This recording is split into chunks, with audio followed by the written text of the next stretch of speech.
राज्यपाल सी.पी. राधाकृष्ण यांनी जिल्हा दौऱ्यात शासकीय विश्रामगृह येथे विविध राजकीय पक्षाचे प्रमुख नेते, लोकप्रतिनिधी, वरिष्ठ प्रशासकीय अधिकाऱ्यांशी जिल्ह्यातील विविध विकास विषयक प्रश्नांवर चर्चा केली.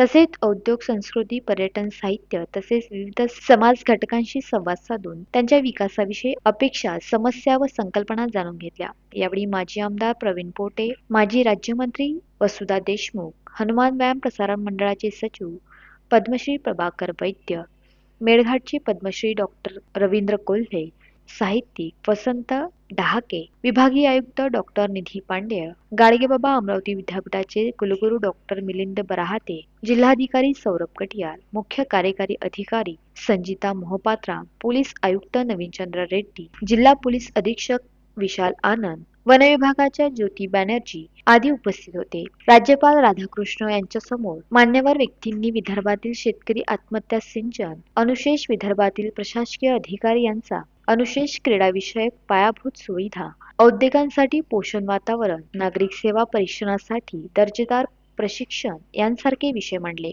राज्यपाल राधाकृष्ण यांनी सर्व गटांचे म्हणणे ऐकून घेत सर्व मागण्या व विकास संकल्पनेबाबत लक्ष घालण्याबाबत आश्वस्त केले. मेळघाटात पुरेशा प्रमाणात पाऊस पडतो, परंतु पावसाचे पाणी थांबवण्यासाठी जलसंधारणाची कामे करण्यात यावी. बांध आणि इतर कामे करण्यासाठी स्वतंत्र प्रकल्प निर्माण करण्यात यावा. टेक्सटाईल पार्कमधील उद्योजकांनी जिल्हा आणि पोलीस प्रशासन संपूर्ण सहकार्य करतील. त्याच्यासोबत कामगारांच्या संघटनांनाही सहकार्य करणे आवश्यक आहे. त्यामुळे उद्योजकांना उद्योग उभारणीसाठी पोषक वातावरण तयार होईल. याबाबत शासनाने धोरणात्मक निर्णय द्यावा. पोलीस प्रशासनानेही याबाबत तक्रार असल्यास योग्य ती कारवाई तात्काळ करावी. याबाबत राजकीय पक्षांशी चर्चा करण्यात यावी. त्यामुळे उद्योगांसाठी पोषक वातावरण निर्माण होण्यास मदत होईल. खेळाडूंनी खेळामध्ये जास्त लक्ष द्यावे लागत असल्यामुळे अभ्यासावर लक्ष केंद्रित करणे शक्य होत नसल्याने अल्प प्रक्रियेत शासकीय नोकरी मिळण्याची प्रक्रिया करण्यात यावी अशी अपेक्षा खेळाडूंनी व्यक्त केली. याबाबत राज्यपालांना शासनाच्या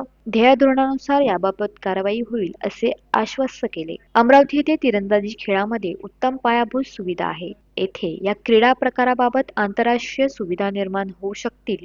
यासाठी उत्तम प्रशिक्षण तसेच क्रीडा साहित्य मिळावे तसेच उत्तम प्रशासकीय अधिकारी निर्माण व्हावे. यासाठी नागरी प्रशिक्षण संस्था निर्माण करण्यासाठी सर्वतोपरी सहकार्य करण्यात येईल. हनुमान व्यायाम प्रसारण मंडळाचे प्रभाकर वैद्य यांचे यावेळी राज्यपालांच्या हस्ते सत्कार करण्यात आला. जिल्हाधिकाऱ्यांनी जिल्ह्यातील विविध योजनांचे सादरीकरण केले. या बैठकीला प्रशासनातील वरिष्ठ अधिकारी उपस्थित होते. यावेळी बैठकीतील जिल्ह्याचा ऐतिहासिक, सांस्कृतिक, भौगोलिक स्थिती व उद्योग व जिल्हा विकास आराखड्यानुसार विकासाचे नियोजनाचे सादरीकरण केले. Bureau report, the sting operation news, Amravati. The sting operation news, सत्याचे दुसरे नाव, अन्यायावर लेखणीचा घाव.